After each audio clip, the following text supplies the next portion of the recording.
The Commanders defeat the Chargers 27-10. This is another example of how crazy the NFL is. So the Falcons look like crap one week against the Panthers, and then they go home to play the Commanders, and they make the Commanders look like crap. And then the Commanders, it's like a virus. The Commanders have passed the look like crap virus on to the Chargers. Yeah. Well, incredible game. I mean, incredible game this way. The Chargers had a lot of opportunities early in this football game. Not early, but in the second quarter to an early third quarter to certainly put away or put the Commanders in some tough spots. That's for sure.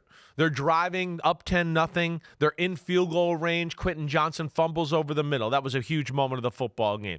Then, of course, there's the end of the half. The end of the half where the Commanders are backed up in their own end zone. They punt the ball. As they're punting, somebody roughs the punter. The punt gets returned for a touchdown by Ladd McConkey, but because of the roughing the punter, first down Commanders, the Commanders go down the field and score a touchdown before the half. So they were going to be down maybe 17-0. Instead, it becomes 10-7, and from that moment on, they controlled the football game. How did they do it? Their run game is phenomenal that way. Like, their pass game is good, and it's efficient. I don't look at it as scary. But their ability to run, this is where Cliff Kingsbury, some of the ideas and things he does in the run game, and then when they have Jayden Daniels in the lineup, he's so scary to worry about his run game as well. That's where you look at and go, oh, man, there goes Ja'Cory Krosky-Merritt again, making big plays.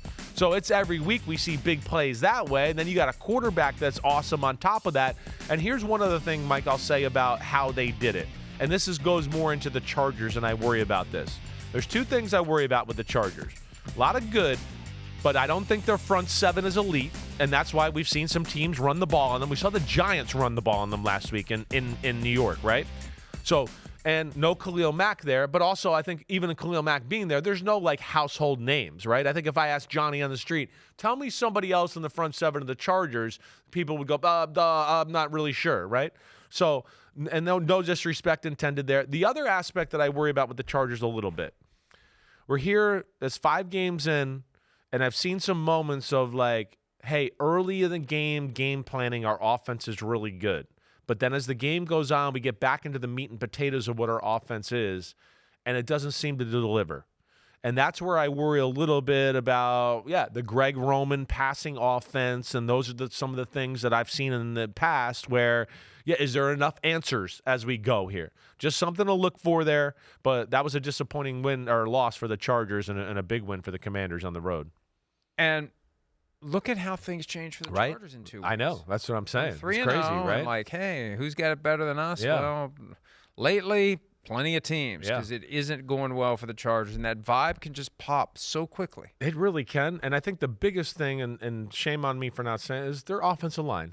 Their team is built around their offensive line, and the fact that they're not healthy there, we're seeing that. They can't run the ball. Herbert leads the team in rushing. I know they had some success last week against the Giants, but Omarion Hampton got banged up. So this is what we worry about. We heard Jim Harbaugh last week talk about Herbert's getting hit too much.